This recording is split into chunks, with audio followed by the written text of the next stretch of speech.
So, Mark, I'm going to start with you. We've had this conversation a couple times, right? Right after the murder of George Floyd and the protests, you had these corporations come out and say, "Hey, we get it. We got to do better. We need to focus on equity, diversity, and inclusion." We talked about a year ago, I think, about where we were. We still, I think, have some frustrations about what the actual response has been by these corporations. They've said they want to do a lot, but brick and mortar, there isn't as much as we might expect.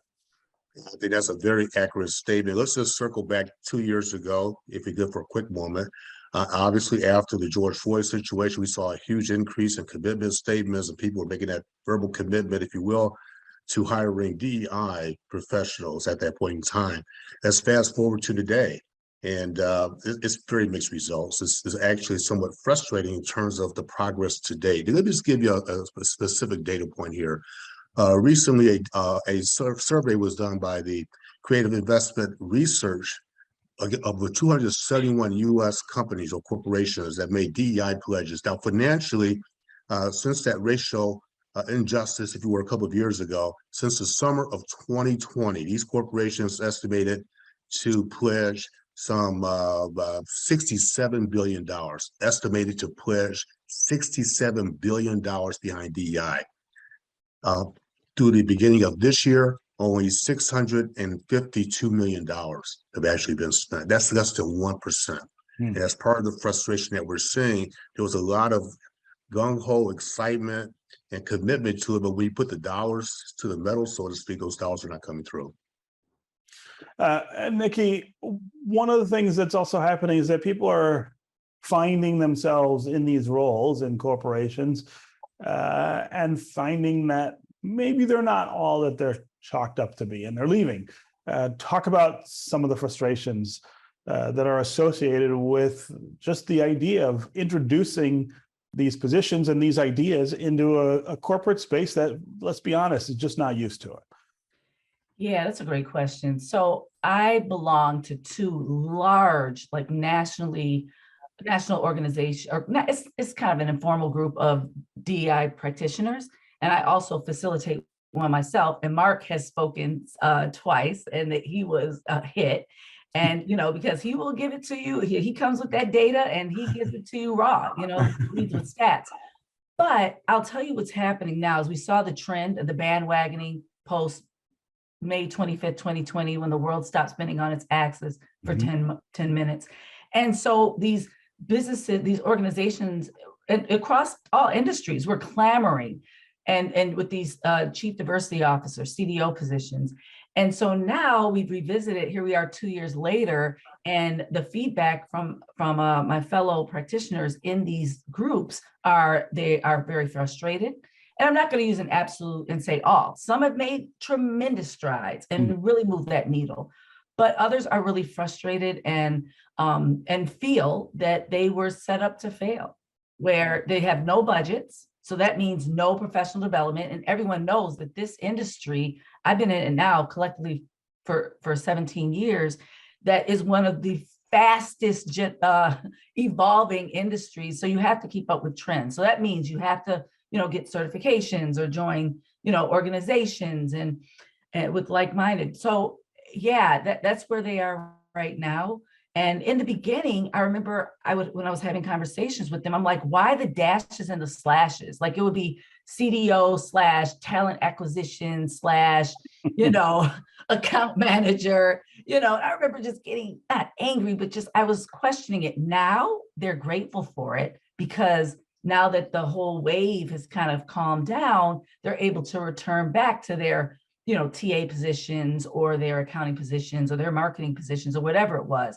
And I always said in the beginning, like I called it the tap on the shoulder. Like if you were Black, if you were a woman, especially a middle-aged woman, and expressed an interest, it's like, hey, you're our new CDO. And we saw that. And Mark, you can testify to this also, because you have friends who this has also happened to. So now the wave has kind of stopped, and they're going to their respective corners. And And that's the way the trend is going. Yeah, no, I mean, that's really disappointing.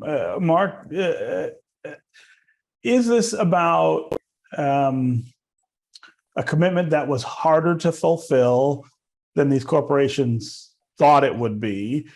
Or is this about, I guess, a head fake of sorts that they said they were interested and turned out they weren't as interested?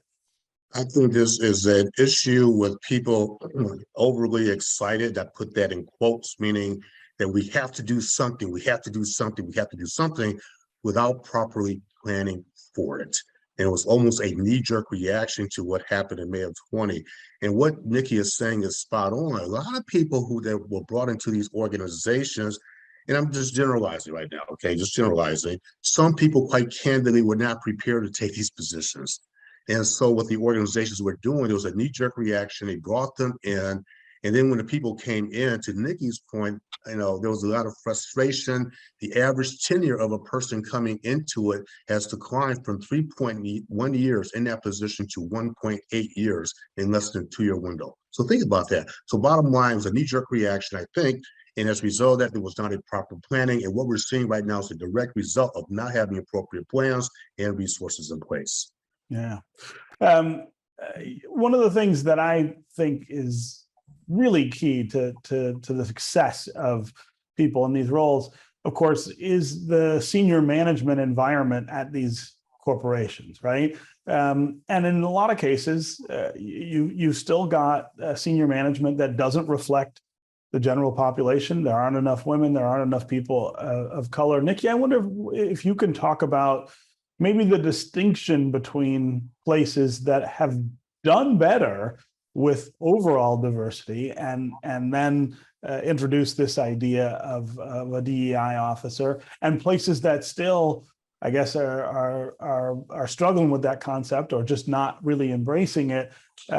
It seems to me that the likelihood of success is at least in part dependent on how diverse the workplace that you're getting into is in its senior management. Yeah, and there's so much research out there to support this. McKinsey reports, I mean, all of that. But I just want to kind of dial back a little bit, where I think things look different now, if that makes sense. Mm-hmm. And like if you go on Indeed or any other LinkedIn or any of the platforms where the CDO positions that are embedded in the C-suite, they're kind of brought down a tier, where they might not necessarily be in the C-suite or the S-suite or the V-suite, but that next tier, like a directorship, mm-hmm. or but I always say, if you bring it down those tiers, make sure that they are a direct liaison to the S and V suite. Mm-hmm. So so it just is looking a little different.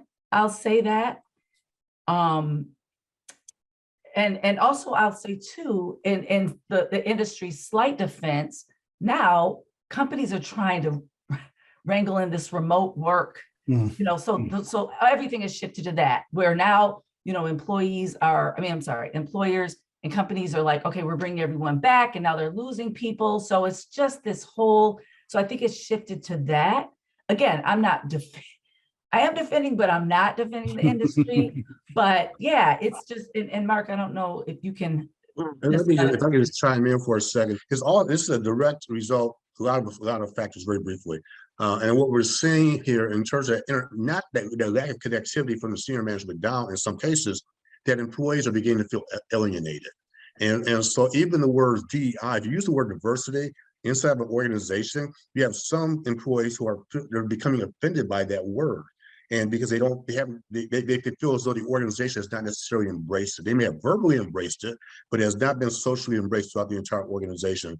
So it becomes a challenge of how do you make the employees feel that it is important throughout the entire organization. But what's happened over the last 18 months or so is that some employees view it as a divisive strategy and dividing people inside the organization. And that's another challenge that needs to be dealt with as well.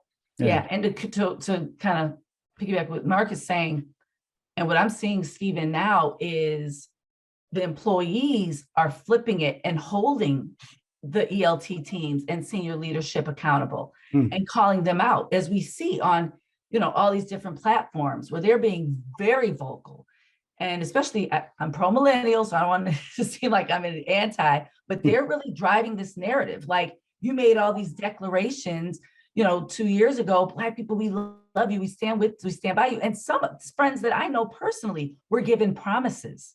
Hmm. And, at like, okay, listen, we are going to sponsor you. We're done with mentorship. We're going to sponsor you. We're going to pour all these resources into you and to prepare you for that next jump that they did not receive. Yeah. Yeah. I want to talk just briefly about local and Southeast Michigan. I know, Mark, you work with a lot of local companies, and Nikki, I know you do too. Are we seeing something different here? Something better, maybe, is maybe my hopeful statement there, or are we struggling as much as everybody else? Mark, I'll start with you. Thank you. I think from my perspective, I am working very heavily in this space. I'm seeing people who are truly not just saying it verbally, they're trying to make a change inside the organization. So I'm sure that outside of that sphere, there may be some other organizations that are grappling with this discussion as we're having this morning. But by the same token, I think the people I'm working with, they get it. They're trying to make a change. We still got a long ways to go, however. Yeah. And Nikki, what are you finding?